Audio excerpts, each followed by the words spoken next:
Should you be funny when you're delivering a business presentation? Yes, unless you're a woman. Oh, what? Turns out there's research that says the woman shouldn't tell jokes when they're delivering a presentation. And that's what we're going to be addressing in this video. Who am I kidding? I am not touching that subject with a barge pole. So over to Dani, who's going to take a stab at it. Off you go, Dani. And the rest of you, stick around.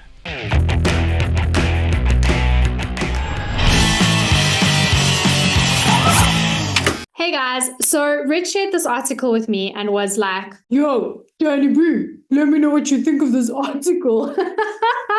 That is either the best or the worst interpretation of Rich. I'll let you guys decide. Anyways, he shared this article with me and this was the heading. It said, making jokes during presentations helps men but hurts women. So I was like, okay, let's see what these Harvard people have to say. So in this article, they talk about how a common piece of advice for presentations and winning over your audiences is to be funny and add humor. They then go on to say that, however, our research suggests that the benefits of humor do not extend to everyone. Women may actually be harmed using humor at work. To prove this, they hired 2 actors, one male and one female, to play the role of a retail store manager. They both had incredible resumes and they presented the same content. The first presentation that they did was straight down to the numbers, and the second presentation that they did, they added humor. And this was the result. Exhibit A. They found that when the male actor added humor to his business presentations, observers viewed him as having higher levels of status and gave him higher performance and leadership capability ratings compared to when he didn't include humor. However, when the female actress added humor to her presentation, people viewed her as having lower levels of status and rated her performance as low and considered her to be less capable as a leader. Here's some of the comments. The humorous woman showed poor judgment in jokes, and another noted that she tried to cover up her lack of real business acumen by making little jokes.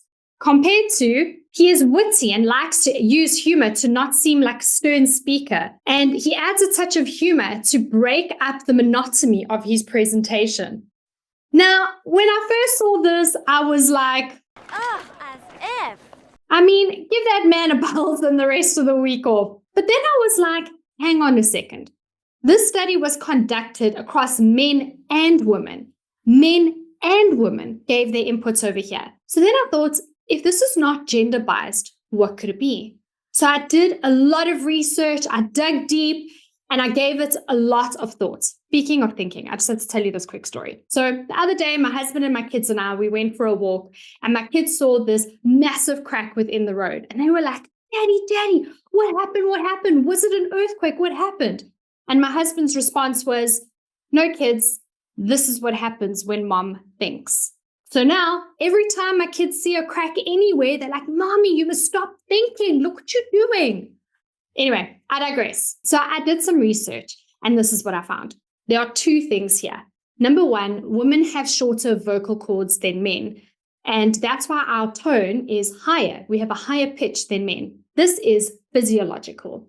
And number 2, it turns out that multiple people can say the same sentence, and the different tones of voice will convey different psychological information. I know this is not new news, but your pitch is physiological, and the way that you interpret a message through that pitch is psychological. So there really is deeper truth to that saying, it's not what you say, it's how you say it. Interesting fact, and we do this without even knowing it. We often alter the tone of our pitch to suit a specific situation. Think about this. Whenever you see a baby, you raise your pitch. Oh, look at this cute little baby, so cute. Babies like high-pitched voices in general. And the fact that adults seem to understand that intuitively and respond accordingly without even realizing. Another thing that we do without even realizing it is that according to the University of Stirling, if someone perceives the person that they're speaking to be more dominant than them, they raise their pitch. And this is a signal of submissiveness to show the person that you're speaking to that you are not a threat and to avoid any confrontations. So already, as soon as a woman speaks in her naturally gifted, higher pitched tone, subconsciously, we've already made up our mind of her level of authority, which is not high. So, of course, women are already at a disadvantage. Now, despite all of this factual-based evidence, the physiological versus the psychological, what does that mean for female presenters? And not only their natural pitch that they have, but also adding humor to presentations. Well, based on the above, I believe that it's not that women are not funny and that adding humor hurts women. I believe that we're allowing the physiology to affect the psychology. But just because something was true doesn't mean it has to be true. What got us here is not going to get us there. Guys, we have evolved. From 1997 to 2017, the number of women-owned businesses has increased by 114% compared to the overall national growth of 44% for all businesses.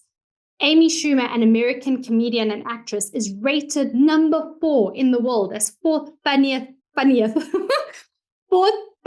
comedian, not fourth funniest female comedian, but fourth funniest comedian. Say that fast 5 times. So for the next couple of minutes, I'm going to share 3 tips and tricks that we've been using to help our speakers deliver a message, to evoke an emotion, to achieve a result, both male and female, both high-pitched and low-pitched, for over 25 years. Cool, let's get into it. So for starters, at Missing Link, we always say that an audience can never enjoy receiving a presentation as much as you enjoy giving it. And that enjoyment comes from a combination of well-written content that is authentic to you with a strong call to action, as well as how prepared you are in delivering it. And the next thing is add humor.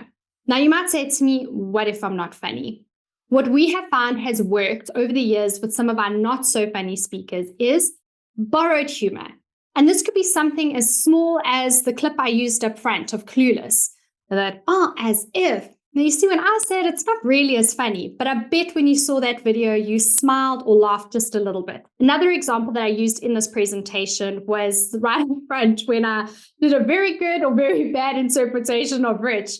I actually borrowed that from one of the presentations that he did, and I wanted to be the person to do it back to him. So you can do that. These are small examples. Or you can use actual comedy clips or jokes or whatever it may be from other sources. Rich does this a lot in his presentations to cover his bad sense of humor. But what happens is that the audience laughs at these borrowed jokes. You build rapport with the audience. It gives the speaker confidence. And then anything that the speaker says after that, it's like a self-fulfilling prophecy, the audience laughs and relates to. Another way that you can use humor in a presentation is self-deprecating humor. Poke a little fun at yourself. The example that I used in this presentation was the cracks in the road. Another thing my husband says is that whenever he smells something burning, he's like, there goes mom, thinking again. So now my thinking is associated with cracks and the smell of something burning. But these are the things that humanizes you. These are the things that make you relatable. And I'm sure that you have tons of these stories. Use them. So the next time you are watching a presentation, I encourage you to be conscious about the way that you interpret someone's presentation based on their pitch or their actual content. And add humor to your presentations, whether you're borrowing humor from other sources to give you that confidence to build the rapport with your audience, or you're poking a little fun at yourself. And last but not least, have fun. Because remember, your audience will only enjoy a presentation as much as you enjoy giving it.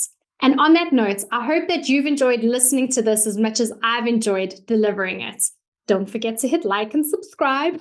Just kidding. But if you do want to reach out, my details, my LinkedIn profile, and all of that will be at the bottom. So please do. I would love to hear from you guys. And I have no doubt that Rich would like to have the last word. So Rich, what are your last words? There you have it. Couldn't have said it better myself. I mean, obviously, if I'd said it, it would have been a bit funnier, but too soon, lead loud.